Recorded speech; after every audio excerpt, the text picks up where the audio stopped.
बिस्मिल्लाहिर्रहमानिर्रहीम। दोस्तों, आज मैं आपको सदका देने के 10 बड़े फ़ायदे बतलाऊंगा और ये भी बतलाऊंगा कि आपको परिंदों को और जानवरों को सदक़े की चीज़ खिलानी है या नहीं खिलानी, या किसे खिलानी है और किसे नहीं खिलानी।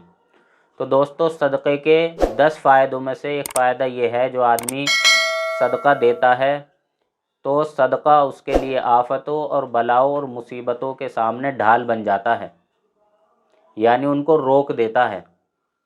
नंबर 2, सदका देने का यह फ़ायदा होता है कि जो आदमी सदका करता है, अल्लाह तबारक व तआला उसके माल को बढ़ाता है, माल में बरकत अता फरमाता है, यानी मालदार भी उसको बनाएगा और उसके माल के अंदर बरकत भी देगा। नंबर 3, जो आदमी सदका देता है, अल्लाह तबारक व तआला उसकी इज़्ज़त को बढ़ाते भी हैं और उसकी इज़्ज़त को बचाते भी हैं। नंबर 4, जो आदमी सदका करता है, फ़रिश्ते उसके लिए दुआ करते हैं। नंबर 5, जो आदमी सदका करता है तो सदका करने से दिल की सख्ती उसकी दूर हो जाती है। नंबर 6, अल्लाह तबारक व तआला के गुस्से को सदका ठंडा करता है। नंबर 7, सदका बीमारी को दूर करता है, यानी कोई आदमी बीमार हो तो उसे शिफा देता है, यानी 2 दवाई उसकी आदमी की चलती है, एक तो वो टैबलेट की दवाई चलती है और दूसरी सदक़े की दवाई उसको मिलती है। तो दोनों के ज़रिए से एक न एक तो उसे ज़रूर फ़ायदा देगी। तो सदका करने से आदमी की बीमारी दूर होती है। नंबर 8, जो आदमी सदका करता है तो बुरी मौत से उसकी हिफाजत होती है, यानी अचानक हादसा से एक्सीडेंट हो गया, या आग लग गई, या पानी में डूब गया, या इसी तरीके से कहीं गिर गया, तो ऐसी मौतों से, अचानक मौत से उसकी हिफाजत होती है। क्यों? इस वजह से कि बुरी मौत जब आदमी को आती है तो अचानक आती है, और अचानक आने वाली मौत की वजह से आदमी को तौबा की भी तौफीक नहीं होती। नंबर 9, जो आदमी सदका करता है तो अज़ाब कब्र से वो आदमी महफूज रहता है।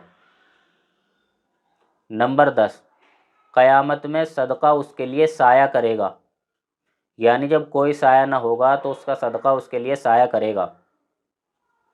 और दोस्तों, ये बात भी समझ लें कि बहुत से आदमी परिंदों को या जानवरों को सदक़े की चीज़ खिला देते हैं कि भाई हमने सदका कर दिया है, इन्हें खिलाएंगे। तो दोस्तों, सदका 2 तरह का होता है। एक सदका वाजिबा, यानी ज़कात है, या इसी तरीके से सदका फ़ितर है, या कोई चीज़ तुमने नज़र मान रखी है सदक़े की, तो इनको तो बिल्कुल भी जानवरों को नहीं दिया जाएगा, ये तो मुसलमान को ही दिया जाएगा। ये सदक़े की चीज़ है, न जानवरों को दिया जाएगा ये वाला सदका, न परिंदों को दिया जाएगा।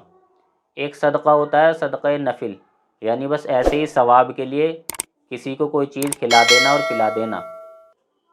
तो दोस्तों, इसके अंदर सबसे बेहतर बात तो ये है कि ये भी मुसलमान को दिया जाए।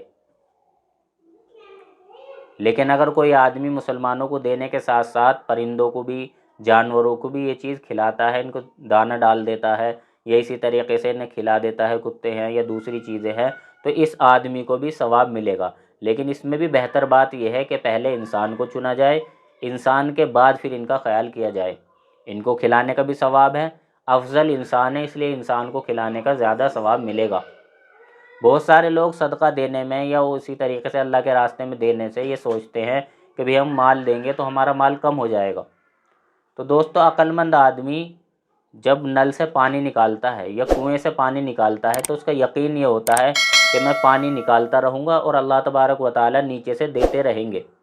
अब कोई बेवकूफ़ आदमी ये समझे कि भाई मैं पानी निकालूंगा तो नीचे का पानी ख़त्म हो जाएगा और वो पानी निकालना छोड़ दे, तो दोस्तों वो कुआं भी सूख जाएगा और उस नल से भी पानी भाग जाएगा, वो नल भी सूख जाएगा। तो दोस्तों, यकीन के साथ हम देते रहें, अल्लाह तबारक व तआला 10 गुना, 70 गुना, 700 गुना और जितना अल्लाह तबारक व तआला चाहेंगे बढ़ाकर दे देंगे। ये इसी तरीके की मिसाल है कि कोई अक्लमंद आदमी, कोई किसान अपने बच्चे से कहे भाई ये 1 बोरी गेहूँ ले जाओ और इसको जाकर खेत के अंदर बखेर दो। अब बच्चा ये कहे कि जी खाने की तो 1 ही बोरी है, यही बखेर देंगे तो खाना कहाँ से आएगा, یہ رہنے دو، کم سے کم 10-15 دن چل تو جائے گا، 1 مہینے 2 مہینے۔ باپ یہ کہے گا کہ نہیں بھائی اسے بکھیر کے آؤ، جاؤ اسے بو دو جا کر۔ اب جو بیوقوف بچہ ہوگا اسے تو عجیب لگے گا، لیکن جب 2-3 مہینے 4 مہینے بعد وہیں سے 10 بوری 15 بوری 20 بوری آدمی اٹھا کر لائے گا تو وہی بچہ حیران ہو جائے گا کہ میں نے تمہارے کہنے پہ بکھیرتے ہوئے مجھے عجیب ہو رہا تھا، لیکن اب جب ہم اٹھا کے لا رہے ہیں تو مجھے کتنا زیادہ فائدہ ہو رہا ہے۔ تو ایسے ہی دوستو، ہم جب آج اللہ کے نام پہ، اللہ کے کہنے پر ہم آج خرچ کر دیں گے، لیکن جب قیامت میں ہمیں اس کا اجر و ثواب ملے گا تو ہم دنگ رہ جائیں گے۔